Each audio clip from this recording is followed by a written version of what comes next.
मैं additional SP Malegaon शहर के तमाम शहरियान को ये मिलाद नबी की बहुत बहुत मुबारकबाद देता हूँ।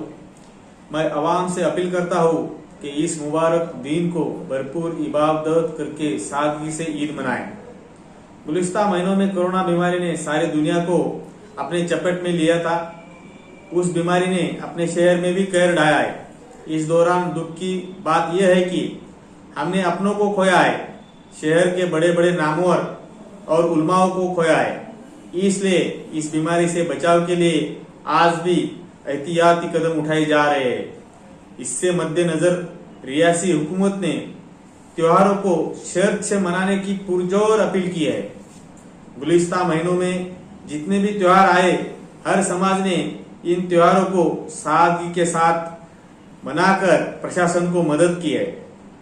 इस साल जश्न ईद मिलाद नबी के मौके पर हमने ऑल इंडिया सुन्नी जमीयतुल उलमा के उलमाओं से अपील की है कि महाराष्ट्र शासन के जारी करदा हिदायत के मुताबिक अलामती जुलूस निकाले। उन्होंने हमारी बात को माना है, इसलिए शहर के अलामती जुलूस निकालेगा, जिसमें सिर्फ 10 उलमा इकराम होंगे। इसमें कोई भी शहरियान शामिल ना होने की अपील करता हूँ। दुआ का प्रोग्राम ऑनलाइन दिखाया जाएगा। आने वाले साल हम जश्न ईद मिलाद नबी पूरे जोश के साथ मनाएंगे। फिर से आप सभी को ईद की बहुत बहुत मुबारकबाद देता हूँ।